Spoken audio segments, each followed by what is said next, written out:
John McDonald, The Message of a Master. Part 2, The Message. Chapter 1. In imparting the principles of this law to you, I will ask that you overlook any apparent contradictions, for, of necessity, they are bound to occur when treating upon a subject of this kind in order that propositions otherwise obscure may be made clear. And again, you must understand that I am using your language to convey my meaning and I meet with some difficulty in doing so. I want you to bear in mind this advice. Take these teachings for just what they mean to you individually. If some statements do not appear to you at this time, make no effort to force yourself to accept them. What you might reject or fail to understand now will no doubt appear plain and become valuable to you later, as your capacity to receive increases. There are times when the changing of words makes a subject more clear and appealing to people of different mentalities. Therefore, if you find that the replacing of my words for your own at times makes any statement clearer or seems to fit in with your particular mental makeup or belief, you may do so, freely. He who is wise in his own conceit, who approaches a subject in an attitude of doubt and resistance, will learn little.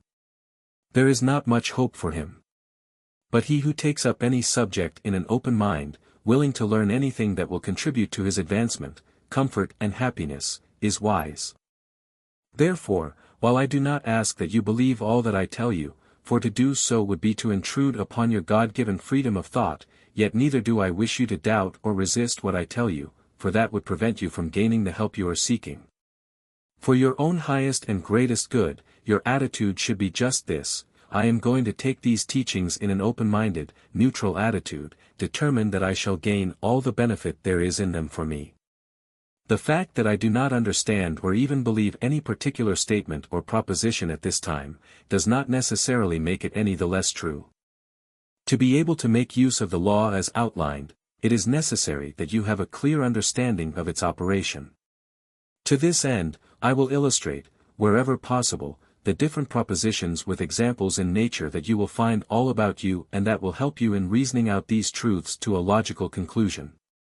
Your mind, which is yourself, can be likened to a house which the accumulation of years has cluttered with thousands of unnecessary pieces of furniture, pictures, ornaments and other things, all strewn around and heaped everywhere, with the result that while the outside of that house might present a good appearance, the inside is a mass of confusion and disorder. How utterly impossible to accomplish anything under such conditions, for you cannot go after one thing without stumbling over another. No order. No purpose. No progress. The first necessary move, then, is to rid that house of all but the furnishings essential to success. Chapter 2. How did you get here? You grew from a minute cell smaller than the point of a pin. Just think. A cell or seed the size of a pinpoint contained within itself in essence and in entirety, the wonderful being that you are today. Surely, that cell could not possibly contain the material forms, no matter how infinitesimal they might be, of body, head, hair, arms, legs, hands, feet and all the wonderful organs of the body. Well, then, how did you arrive at your full stature as you now appear? There is but one logical answer: that cell contained a spark of mind, the one and only power supreme in man. That spark of mind, true to the law of its own being, held a fixed image or picture of you and you unfolded, grew and eventually outpictured or become objectified in obedience to that law. Surely, you cannot reasonably deny that, in the process of nature, you originated in a cell. And you will not deny that you could not be contained bodily in that cell. Therefore, the only conclusion is, that you must have been in that cell mentally. Should your understanding fail to immediately grasp this truth, your reasoning faculty will readily admit that there is a power at work in that cell unfolding according to a definite plan. So intelligence must be present. Admitting the presence of intelligence, it follows that we must admit of the presence of mind. It is necessary at this point to get one fact clearly before you, for it is the fundamental basis from which we proceed, and that clearly is this: that mind, no matter what form it is apparently contained in, holds images, pictures. And any picture firmly held in any mind, in any form, is bound to come forth. This is the great, unchanging universal law which, when we cooperate with it intelligently, makes us absolute masters of conditions and environment. Can you not recall instances when you have secretly expressed a desire within yourself for some particular thing, or that you might meet a particular person, when shortly, that thing becomes your possession or that person appears, and you might exclaim, "Isn't it a coincidence? I was thinking of you just this morning." It is no coincidence at all. Not at all strange. It was the natural outcome of the operation of definite law. If this be true, why do not all wishes or thoughts appear? Many do, but because of the absence of alertness, due to ignorance of the law, they pass unnoticed. And again, many do not manifest at all. To illustrate this, I can use your knowledge of radio. You attempt to tune into one station for some delightful music, but because of there being a number of others on the air, your reward is a jumble of confusion. But should you reach that station when others are temporarily off, you get it clearly and your desire is gratified. The answer to the question is this: it happened that, by chance, those thoughts or desires which appeared arose at just the instant when there were no other conflicting thoughts present to nullify their power, and the mind, instead of being divided among many thoughts, threw its great force in with the one and it became outpictured or externalized. You have experienced times when your mind became a complete blank for just a moment and you found yourself staring out into space. If at that instant it were possible to inject any wish, any desire, with sufficient force, nothing upon earth could prevent it from coming forth instantly. Now, what is the cause of the confusion prevailing in mind which weakens your thoughts? It is the false belief that there is a power of powers outside of you greater than the power within you. If through a system of practice, conditions within you became such that every constructive thought automatically outpictured, you would be master of all conditions or circumstances that in any way concerned you or affected your life. Would you not? Chapter 3. The next step in your instructions is this: the consciousness or fixed picture in mind of anything, any condition, any circumstance, is the actual thing itself, and what you experience through the five senses is the mental picture outpictured, or made visible or tangible, identically the same as the artist who puts his mental pictures upon the canvas, the hand, in his case, being merely the instrument through which the mind expresses and which is under the guidance and direction of the mind. Does not medical science agree that the human body undergoes a complete change every 11 months? This means that the cells of which your entire body is composed die and are passed off at such a rate that you do not possess as little as one cell of the body you had a year ago. You remember many years back, do you not?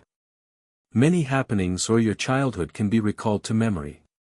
How can you remember back through those many years and your brain is not yet a year old? Because you are mind. You are not body.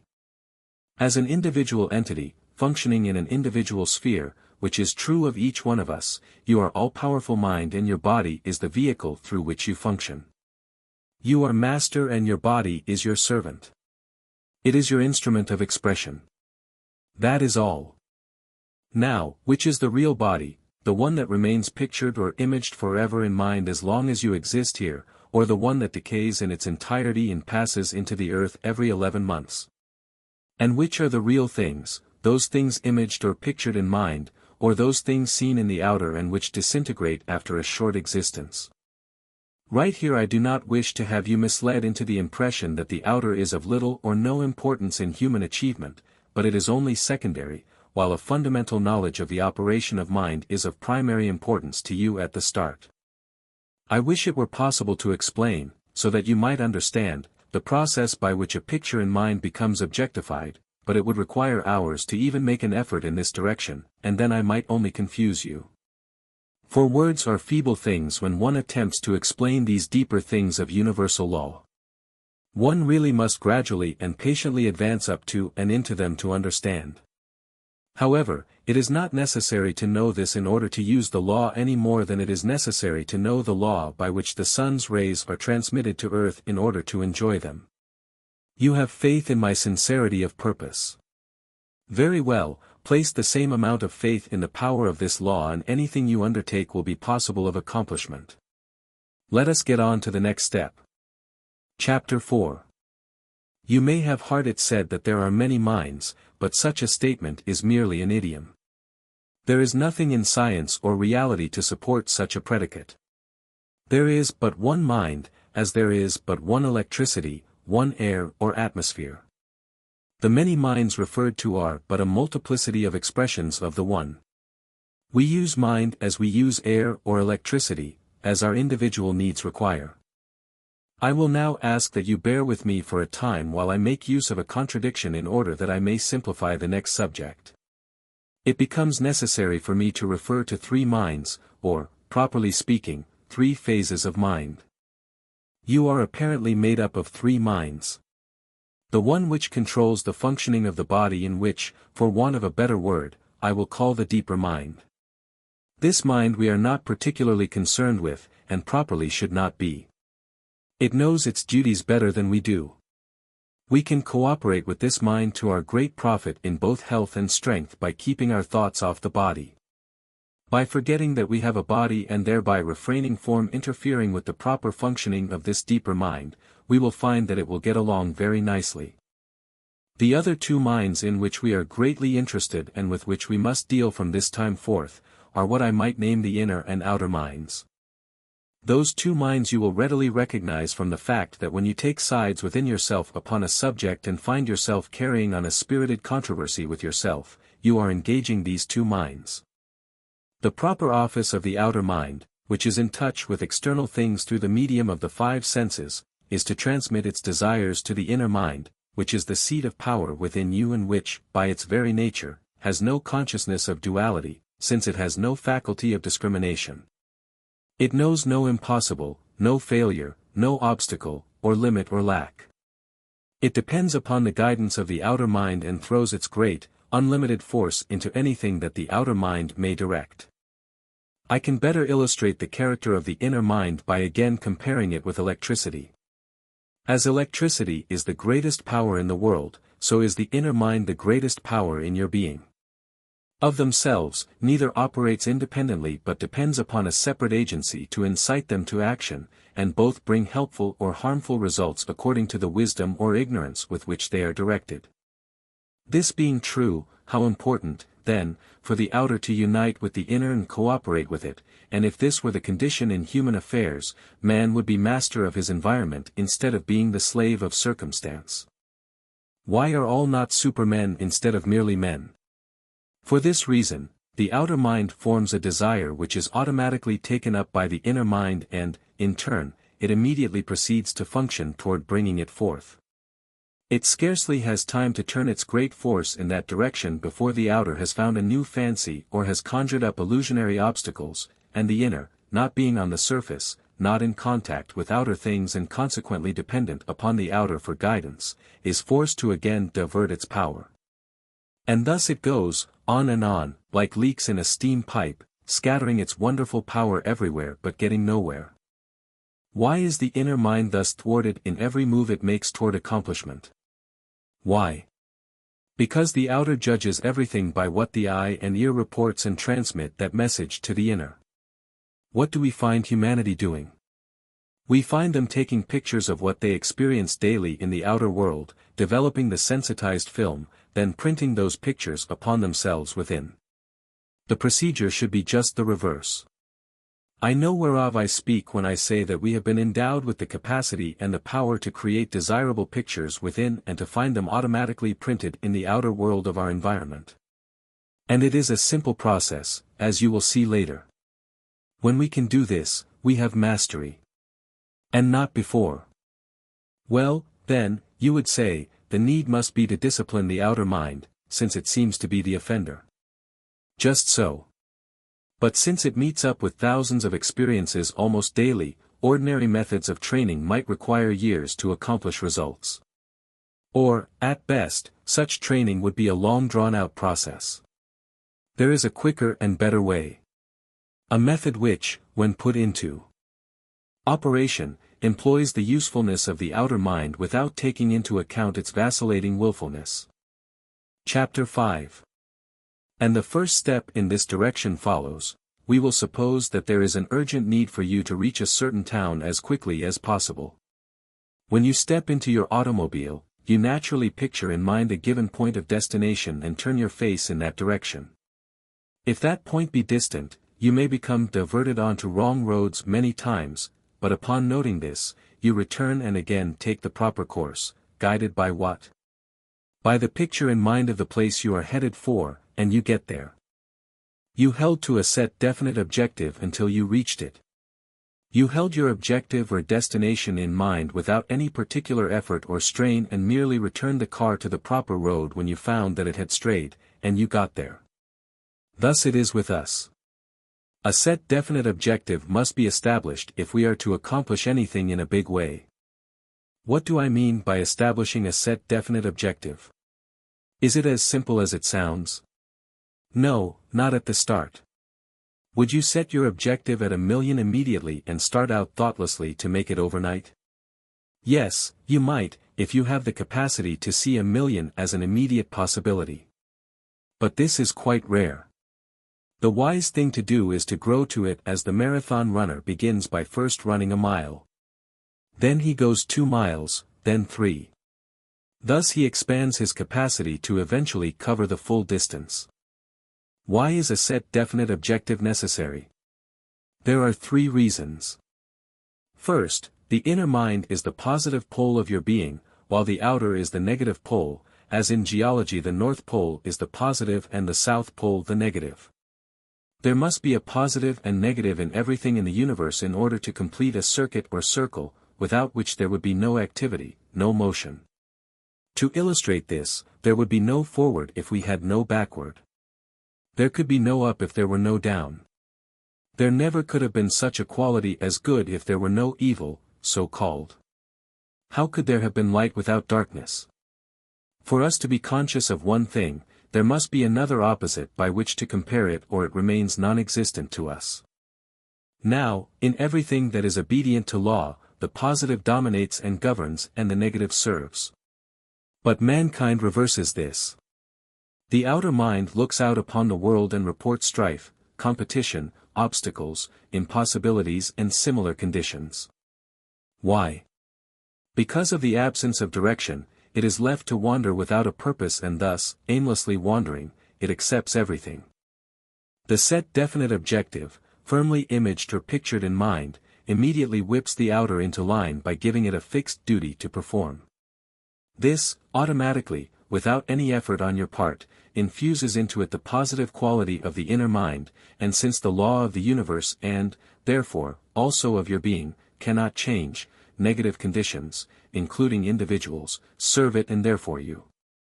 And again, automatically, positive conditions and individuals are attracted to you as surely as the steel particles are attracted to the magnet. That is the first reason.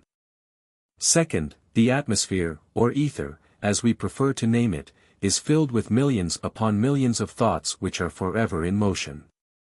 The hundreds of stations in your country, all broadcasting simultaneously, give you a slight idea of the thoughts in the air. Every human being is a broadcasting station and everybody is a receiving set. This explains why I am able to answer your questions instantly, before you have had to form them into words.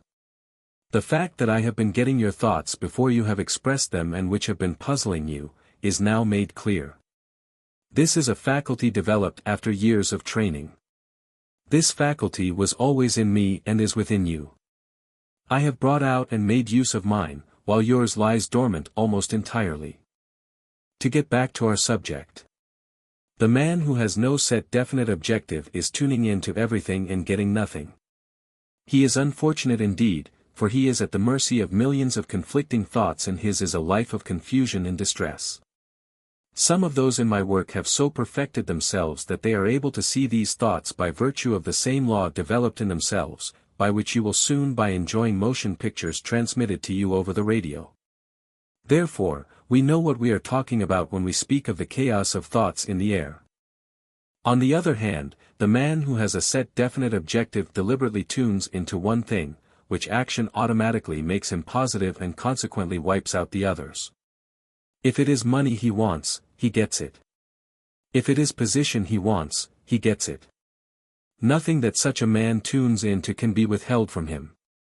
Third, when you set your mind upon anything, whether it be small or large, a pencil, a hat, automobile, a home or great riches, whether it be tangible like these or intangible, such as an education, a profession or travel, you transfer a portion of your life force to that thing, or how could it be otherwise drawn to you? And you continue to nourish it as long as it is held in mind, and the intensity of your desire governs the power with which the force is directed. So you can see that were even a positive man to direct his force at several objectives, that force becomes divided and each objective receives but a feeble stimulus, resulting in slow reaction or none at all. Have you a great ultimate goal to reach requiring the attainment of lesser objectives on the way? Well, then, let the many lie inactive and direct your force at the nearest or first, and that being accomplished, take up the next and thus follow on as they occur in sequential order. Have I now given you the law in its entirety? Well, in a sense, I have. Then again, I have not. To instruct one as to what to do is good, but to show one how to do it is better. It is not only necessary that we learn how to attain, but we must also learn how to maintain. I will, therefore, go further and give you an important requirement in successful achievement, and that is secretiveness. Chapter 6. Before I explain the value of secretiveness, I will have to change from our subject at hand for a while. When you declare, I am, I will, I did, you are making a most mighty and profound utterance. There are very few who realize the power released when the I is expressed. Hear the great proclamation, I am that I am, from the lips of the prophet, which has lived and rung out down the ages and which, when understood, unites each one with that impersonal, universal power. The body you have is personal, but the I you express is universal, for in all the universe there is but one I, as in all the universe there is but one figure, one. The other figure, 7, for instance, is the one repeated so many times. It is the understanding of those in my work that the I is the root from which the figure, 1, has sprung. From what I have said, you should be able to see this, that when you work in the to me, consciousness, outer mind, you are working from the personal, limited standpoint. When you work in the I, consciousness, inner mind, you invoke and receive the help of the impersonal, unlimited resources of the universe. Well, you ask, how am I to arrive at this state? Easily, I will say. For by merely following the system of practice that I am outlining, you naturally gravitate into it unknowingly. Now listen attentively, if there is but one I and you cannot express yourself without using it, it follows that as far as you individually are concerned, there must be but one you. You do not get this clearly. Well, did you ever apply the pronoun I to any other human being? Of course you did not. You could not. You might say, he, she, they, you, we, but never I. For there is but one I and that is you. And I say there is but one you. Yes, applied individually, there is but one you. We will suppose that through a slight accident, you were to be rendered unconscious for 5 minutes. During that period, the world would cease to exist. It would be absolutely wiped out. But, you will say, it would go on just the same. Yes, but without your consciousness of it, it is non-existent. Proving that there is but one you. Since the great and mighty I is, when expressed individually, none other than yourself, you can see what power you have at your command. You can see what a wonderful being you are. You can see that you are now a master, not yet developed perhaps, but the qualities are there awaiting unfoldment in use. If you do not clearly understand what I have just given, pass it by for this time and let us go on to the next. You can later reason it out for yourself and see the truth of it. You might question the value of such detailed explanation, but I have a purpose, and that purpose is to force you to think deeply, with intensity. Right here I would not have you confuse the word intensity with tenseness. Tenseness implies mental strain and arises out of fear and anxiety. It is destructive to both mind and body. My use of intensity here suggests mental force or power, and its results are constructive. You know thus far that progress depends upon the degree of sustained intensity in a given direction. And you know that progress is very rapid these days. We must travel as rapidly as the world or give up, and when we give up we immediately begin to retrograde. To enjoy enduring success we should travel a little in advance of the world. The persistent inner urge in the race mind to reach an objective more speedily, eventually crystallized and pictured itself in the form of an automobile, which was the first big step in fast transportation for general use. But since it is the nature of mind to forever reach out for greater achievement, the airplane came into being in obedience to the mind of man to find a way faster and not subject to the obstacles incident to automobile travel. And thus mind moves and thus it will move forever. Open your eyes and look about you. Cannot you discern the trend? Mind is forever reaching out and has not stopped at the airplane as a rapid mode of travel. I hesitate to tell you what the next great step in this direction will be, but I will tell you this. Mind is so rapidly coming into its own, that in a not far distant future, the man who knows the law and uses it will be supreme and the ignorant one who refuses to see this will just remain in bondage to his false beliefs. How important, then, to learn the law of thinking things through rather than follow the time-worn method of attempting to force them through. One is mastery and the other slavery. Returning to the subject, the value of secretiveness lies in the fact that, being impersonal and universal, the I throws its power in with whatever words it is coupled, and when your plans are expressed in words verbally, they become released and their force is spent. The outer mind has found a way of escape and your purpose has lost its necessary momentum. Chapter 7. The next requisite I might term your nourishment or reserve. We know that few are capable of sustained effort, and that is the reason why we have comparatively few outstanding successes. You have learned that your great power lies not upon the surface but deep within your being, in your inner mind. The average human lives upon the surface, ignorant of his great interior power. Placing what little faith he has, in the outer mind, he is governed by its false reports, and as a result he is constantly in a turmoil of confusion, strife and strain until he succumbs, discouraged and disheartened, broken in health and spirit. Why is this so? Why is it a common expression that a man who accumulates wealth pays dearly for it in health and vitality? Because, as I have already told you, when he intensifies upon a given objective, he automatically transfers to it a portion of his vital life force. This is all very well and necessary, but such a practice continued, with no replenishment to keep that life force nourished, drains it and the result is trouble. It is your rightful heritage, your birthright, to have anything that you desire and without limit, for, as I have said, you are in a sense the only one here, for yours is the only consciousness in existence as far as you are concerned. You can never know another. Those things that you desire were put here for you to use and enjoy. If not, why are they here? And since only you can be conscious of your own individual desires, those things were placed here specifically for you. Yes, you may have riches and position and with them health and happiness, when you know the law of your being and cooperate with it. I have no patience with the one who proclaims that poverty is a blessing. Poverty is the greatest curse upon earth. The one who preaches such a doctrine is untrue to himself, for, while such remarks are proceeding from his lips, the desire for the good things of life is gnawing at his heart.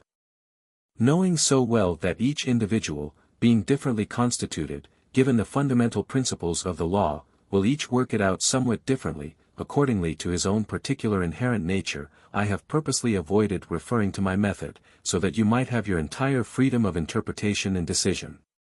But since I feel prompted to do so, I will give you a hint of how I work, advising that you let this not influence or change you in your method, because of it having come from me.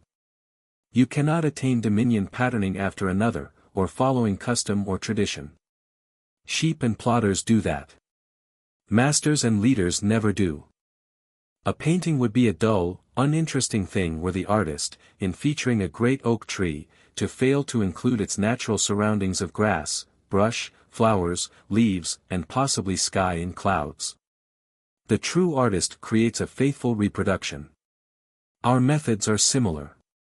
While he places his upon the canvas, I place mine within. He places the oak upon the canvas and gives it its natural surroundings. I do the same. To bring his picture forth, he is compelled to concentrate upon it to the exclusion of all else that would tend to draw him away from his purpose. So am I. At times something in the external suggests the picture to him. At other times, inspiration suggests it. It is the same with me. 100 things in a day may come up to distract him and attempt to draw him away, but with his picture uppermost, he does not resist those distractions, but gives them their due attention and returns to the picture. Just so with me. His picture completed, he begins another. I also do. For I am never consciously, mentally inactive. Inactivity is retrogression. Should I desire the presence of my servant at this moment, I would see him before me in my mind picture surrounded by what is within my vision here and shortly the picture out pictures. Were I to desire wealth, I would surround that picture with all of wealth's natural accompaniments of conditions and possessions that would instinctively present themselves for inclusion. I would get my suggestions, if necessary, from the out-picturing or externalized picture of another success. I would go about my duties as usual. It matters little what I appear to be doing in the outer. It matters much what I am doing within. If I were a beginner and desired, for instance, a new automobile or home, I would select a picture in colors of the one or closely resembling the one I desired, from a trade or home periodical, and place it where it would meet my eyes frequently. This would tend to hold the outer mind in line and hasten the out-picturing of my idea. Chapter 8. I will now give you a list of powerful words which will not only tend to keep the life force nourished, but also to bear you up, sustain and carry you through whenever the strength each particular word creates, is needed. Concentration. Peace. Poise. Harmony. Goodwill. Non-resistance. Justice. Freedom. Guidance. Wisdom. Understanding. Inspiration. Intelligence. Memory. Law and order. Faith. Confidence. Spirit. Health. Strength. Energy. Activity. Vitality. Power. Life. Youth. Success. Happiness. Alertness. Resourcefulness. Persistence. Purpose. Achievement. Mastery. Dominion. After the day's activities devoted to your ordinary duties and affairs and the consequent devitalization of your life force, more or less, it is well to set apart an hour or half-hour, as your judgment might dictate, each evening when you can be alone and undisturbed, and in the quiet and stillness of your own being, take each word separately down the list, or if you feel so disposed, select such words from the list as you feel your particular needs require at the time. Firmly impress your being with each word and at the same time, interpreting its meaning and its effect upon you, not necessarily in the terms of its generally accepted meaning, but strictly as it appeals to you. Although I am continuing impressing you with the fact that you are the I, the power in your world, and that you are to stand upon your own 2 feet firmly and live it, not particularly display it, but live it, great characters shrink from display and publicity because of the littleness of it. Yet I do not advise that the declaration, I am, be used in connection with these words unless you are at the time in a positive frame of mind, unless you have a full conviction of what you are repeating. To declare, for example, I am power, lays the inner mind open to attack from the outer in the form of denial or doubt. Whereas, when the words only are repeated, they do not take upon themselves the nature of declaration, and consequently the outer mind has not been given the opportunity to become aroused in opposition. To simplify explanation of your right attitude during this practice, I might say that keeping your thoughts off the body and off external affairs and things, automatically places you in the ideal mood. Of course, the outer mind will wander and bring up hundreds of things, hundreds of times, but like the automobile that I mentioned becoming diverted onto the wrong road, you bring it back and bring it back, each time setting it on the right road. This wandering propensity of the outer mind will gradually lessen during these periods and you will find yourself becoming a master of concentration. There should be no strain, striving, anxiety or concern connected with this practice.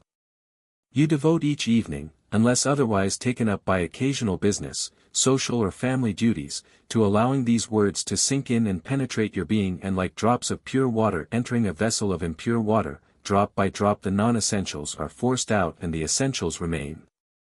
These powerful words, acting upon you, your being, in the same way that food does upon your body, automatically find their own needed places and uses within, in the same manner as do the elements in the food which you eat, and you should not look for results from this practice any more than you look for results from what you eat daily. You are to practice this system every evening as regularly and diligently as your affairs will permit, and then forget them entirely until the next evening. They will be doing their work below the surface unknown to you, but their effects will show forth in you and your affairs. Chapter 9. Approaching the close of your instructions, I believe it well to outline an example of procedure for you. Since, as I have previously said, words are often so inadequate to convey the proper meaning when dealing with a subject of this kind, I will approach facts from different angles for better elucidation. Here is an example. Invoking the aid of this law, neither money, friends or influence are necessary to the attainment of whatever your heart is set upon.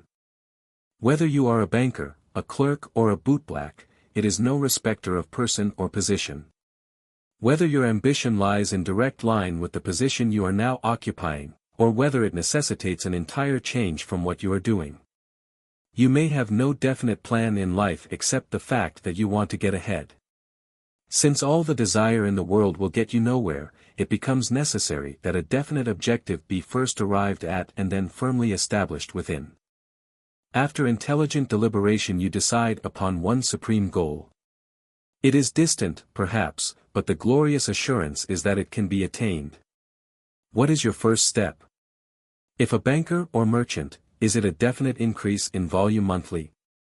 Or, if an employee, is it a position above? There, you have your first and nearest objective in the direction of your supreme objective. When the first objective is reached, what then? Set another one beyond that, immediately. Why? Because the peculiar nature of the outer mind is to drop back into inertia after being forced through to an objective. You can imagine the outer mind reflecting something after this fashion: well, I have been mercilessly whipped about and forced through to that thing, but I reached it and now I will have a rest. And your answer will be, no rest for you, for I have already started you upon another.